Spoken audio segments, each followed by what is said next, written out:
Greetings everyone, and welcome back to the channel for another 1/6 scale figure unboxing and review. And today we're going to be taking a look at the Executive Replicas Vampirella figure. Circa 2017 I believe it was made.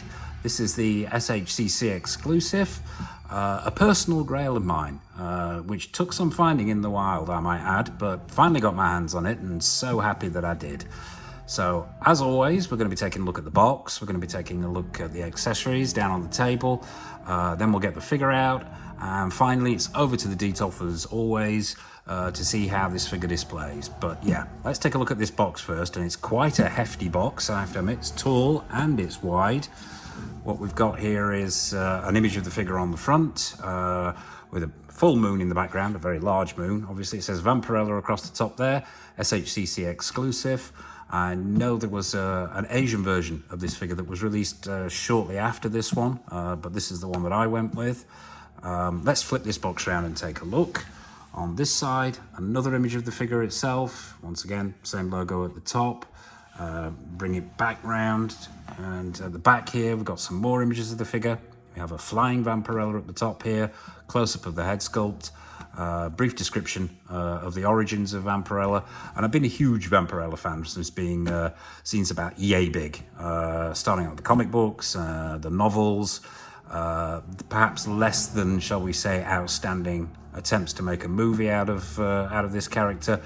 Yet to have a proper movie representation, I believe, something that does this character justice. But yeah, that's enough of that. What else have we got on the box? Warning, all the usual warnings on here. Don't allow this figure to bite you, you may turn into a vampire. Executive Replicas at the bottom here, Dynamite and TBLEAGUE, who are obviously responsible for the rather amazing body that we'll be looking at in the fullness of time. So, and finally this side, another image of the figure itself. Yeah. It's a heavy card, this box, nicely put together. It's magnetized. What happens is, if I can do this on camera, let's just pull this out. And yeah, makes quite a nice display piece, that. Not that I ever do that, but that option's there if you want to. So yeah, that's the box. So without further ado, let's get all the accessories out, dive down onto the table and take a look at everything that Vampirella comes with. Okay, so here we are down on the table with all the accessories that come with the Executive Replicas Vampirella figure. So what do you get? Well, not a vast amount, to be honest with you, so this shouldn't take too long. Let's start off with the hands. You know, me and my hands, huge hand fan. So what do you got here? We've got 1, 2, 3 pairs here, 2 on the figure. That's 8 hands in total. Let's take a look at some of these hands. Now, I'll try and get these into the camera so you can get close as possible, so you can pick out the detail on these hands. I really do like these hands. They are very, very small. See if you can get some more light on this. They are very, very tiny hands, but they're small but perfectly formed. Those fingernails, and this is the same for all the figures, are super, super fine. High gloss paint on them, and they look fantastic. They really, really do. I mean, this figure was made, I believe, back in 2017, and it really has. I mean, 2017 might not seem like a long time ago, but it has stood the test of time very well. And these hands are excellent. I'm having real trouble manipulating them simply because of their size, but not an awful lot in the way of paintwork on these. You've got some nice bone structure and some veining in there. But I don't think the camera's really doing the colour of this justice. It probably will do when we get it under the detail. But the paint colour itself is really, really nice, the way it matches the face and body and has a lovely hue to it. A sort of a smoothness. But yeah, so these are that's the sort of the clawing hand, and you get a pair of those. I'll try and get this other one in shot, but as I say, these are very, very small. You've got I was going to say a fisted hand, but that really isn't possible when you've got fingernails like this. But that's yeah, once again, the high quality of the paint application on those nails is throughout all these hands. So yeah, variety of hands, all manner of hands here, so perfect for posing. There is a pistol gripping, but it's more of a crossbow gripping hand for this particular accessory that we'll take a look at shortly. So yeah, great work there, Executive Replicas. Nice hands, very nice hands indeed. So while we're at it, might as well take a look at this crossbow. Now, I believe some of this is metal. It feels like some of it's metal. I know this piece at the back is metal because I've had some issues with it, but it feels like a mixture of plastic and metal. Not much by the way of paint applications on this. It's got a nice sort of almost matte silver finish. A little bit of weathering on the handle there. It's got some wire filament here. And it does actually cock back if you're wanting to display it that way. Me, I won't be doing that because I don't display holding it, but it feels fragile, this, so I'm a little bit wary of actually of cocking this, but yeah, very nice. And if you're wanting to pose her with it, it's there. I have a little issue with this, as you can probably see here. This piece here keeps detaching, and I keep having to reattach it. I need to get round to super gluing that, but yeah, so that's it. That's the crossbow. Nice if you want to use it, and obviously if you've got a crossbow, you're going to need crossbow bolts. We've got 3 of those, all plastic, relatively straightforward. Silver paint job, and simply slide into the front of the crossbow there if you're wanting to do so, and display it as per the picture at the back here. So yeah, 3 crossbow bolts there. What else have we got? Clothing, yeah. 2 items of clothing that she comes with. First of all, let's take a look at this cape, and very, very nice it is too. It's not wired, but the material is absolutely gorgeous. It feels very smooth, very silky to the touch. The stitching is excellent. This is a little bit creased because I've had this in storage, so it probably needs running over, needs pressing, but yeah, it's a very, very nice material. It's got some weight to it. I'll show you the inside here, the lovely red colour on the interior of this cape. It's got a 6 scale Presto at the top there, so you can fasten it. I don't display my figure with this cape, but the option's there if you're wanting to. Yeah, so 6 scale cape, very nice indeed. There's also another item of clothing. We'll take a look at that. I'm not quite sure how to describe this. Is it a... I'm lost for words as to what item of clothing, what name will be given to this item of clothing. Is it a negligee? Is it a coat? It's an exceptionally fine material though, and a bit of a dust magnet as well. So be very careful when you're handling this. As you can see, it's a very fine mesh. So anything sharp, this is going to pull. If you've got burrs or spurs on your fingernails, be exceptionally careful when you're picking this up, because it will tear exceptionally easily. But it's meant to be used for... I will just tilt the camera back so you can see this.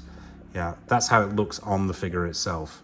So if you're wanting to go for that look, it's on both sides as well. That's an option too. Not one that I'll be going with, simply because I think the TBLEAGUE Fison body is so good. It really needs to be on display. But finally, the head sculpt, the spare head sculpt. Comes with 2 head sculpts.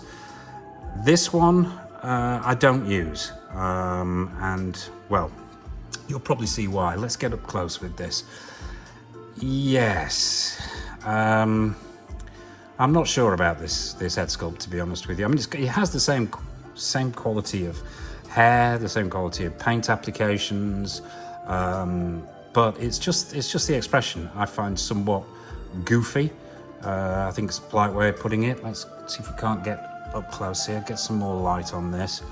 Yeah, I mean, as I say, the paint applications are nice. It's got that same sort of green-hued glitter effect around the eyes. The eyes are very, very glassy and well painted. That smooth skin texture, which runs throughout the body, the hands. The high gloss on the lipstick, and what apparently is blood-soaked lips. You can see that a tongue's protruding there. We've got a little bit of blood dripping out of the corner of her mouth. Yeah, the quality of the work here is very good. And I'm not a huge fan of rooted hair, as you probably know from watching my previous videos. Not the world's biggest rooted hair fan, but this is surprisingly easy to work with. Out of all the figures I've got with rooted hair, I would say this is possibly the easiest. It's a relatively simple hair design. It's simply a centre parting with a slight fringe. So a little bit of product in there if you need it to style it, but on the whole, a trouble-free rooted hair, which is quite rare these days. But yeah, it's the expression for me. Too goofy, looks a bit drunk, looks a bit, not good. It's not a sculpt I'll be using. But it's there if you, if that slightly goofy look is one that you want to go with. So yeah, let's put that to one side. And that's it actually, yeah. That's all the accessories. So as I said, not many. It does come with a rather special diorama base. The reason we've not run through that in the accessories section is because, well, the figure is already, shall we say, attached to the base, and I didn't want to remove it, but I'll explain that when we bring it out and get it on the turntable. So without further ado, let's bring on the main event herself, Vampirella. Okay, so here she is, Vampirella by Executive Replicas. Onto the turntable, which is not turning, and there's a good reason for that, and onto the display stand that's included with the figure itself. Just before we take a look at the stand and the figure though, there were a couple of accessories that I missed in the accessories section. First one of these is this skull, this rather nice skull. One solid piece of what I believe is plastic, although it almost feels like polystyrene, to be honest with you. It could very well be actually, but it's got some lovely paint applications on there, apart from that blood, which looks like, well, red paint, which sort of lets it down a little bit considering the quality of the sculpt on this. But yeah, there's some bone work under there, and what you do have on this skull are what looks like 4 openings there and a couple on the back here. Now, I have seen some photos on social media of her actually holding this figure with that hand that we saw earlier, that gripping hand. I'm not quite sure how that's been achieved, to be honest with you. I've tried doing it myself, and I was in danger of breaking those fingernails, and there's nothing worse than breaking a fingernail. So I let it be. I just use this on the display stand. I don't have her holding it.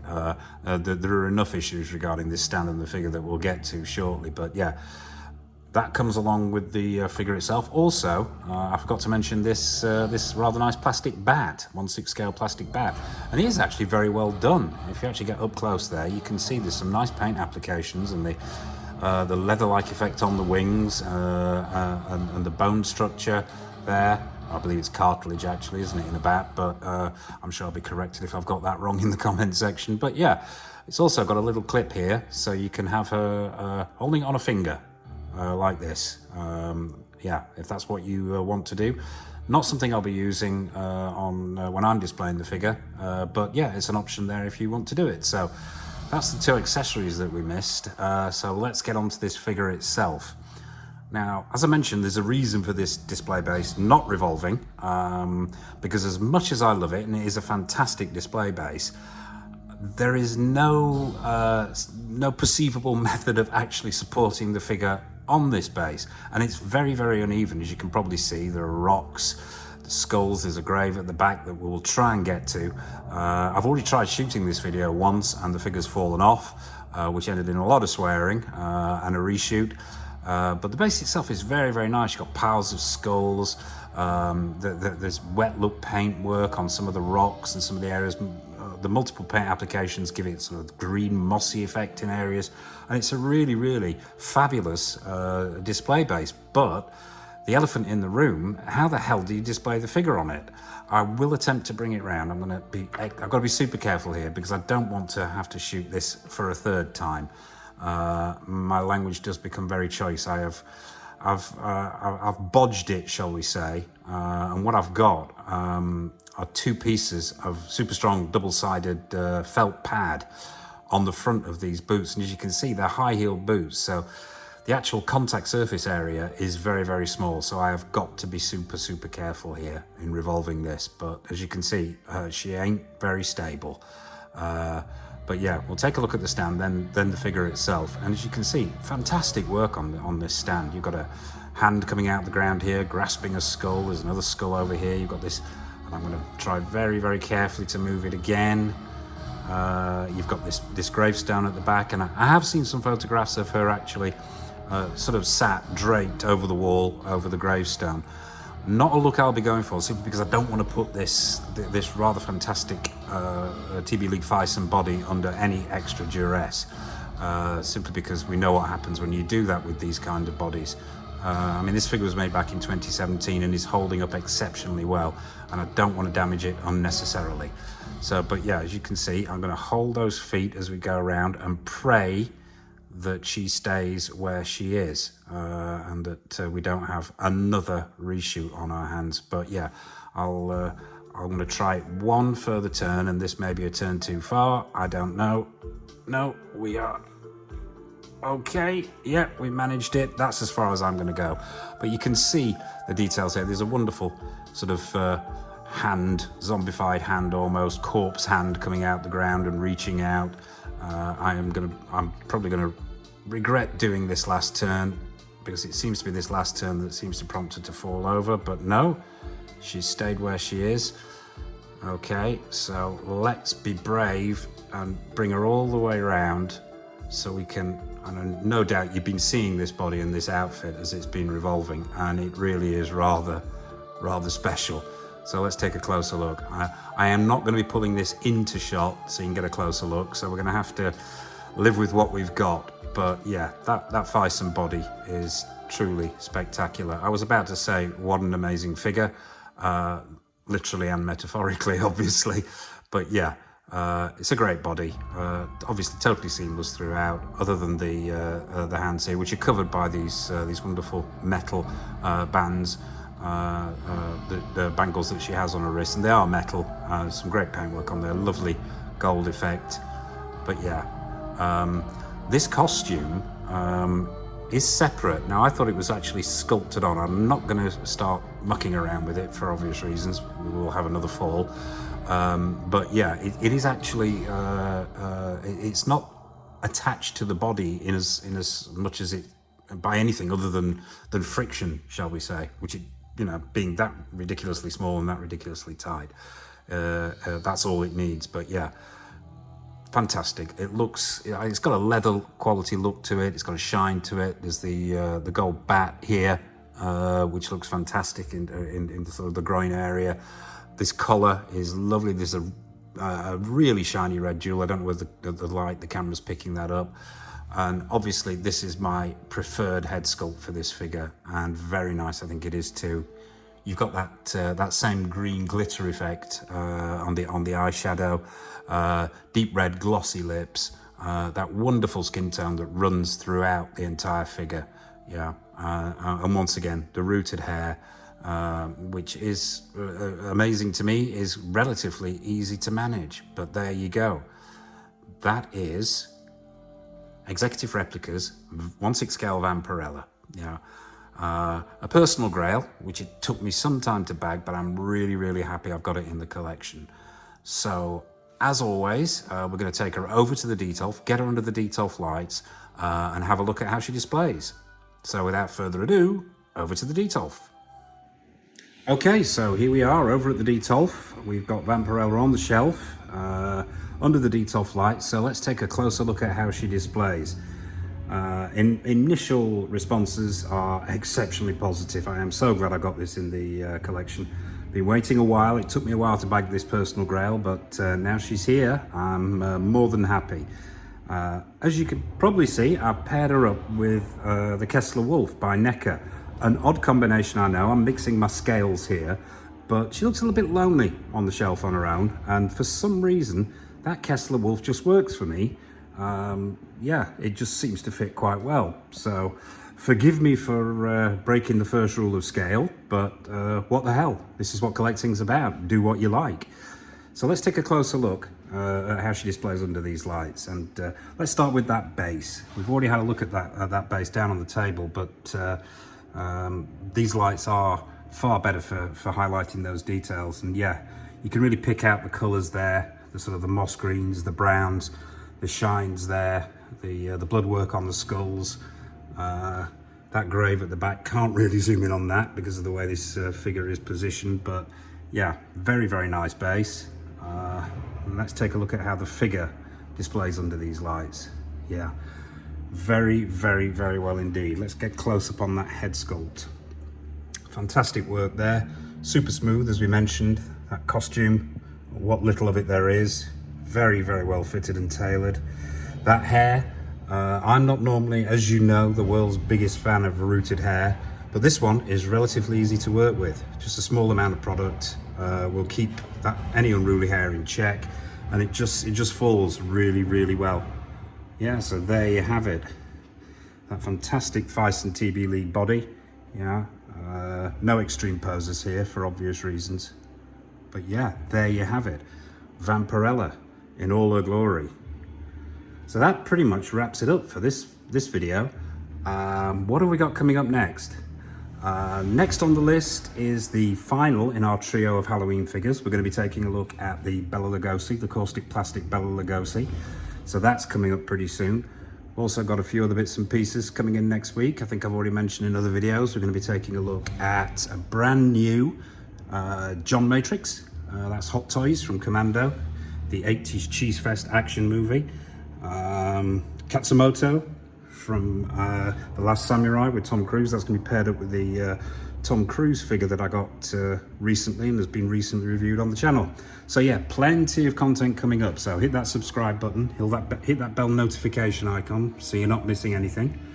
So I suppose all it remains for me to say is from me, from Vampirella, and from the Kessler Wolf as well, have a happy Halloween and happy collecting.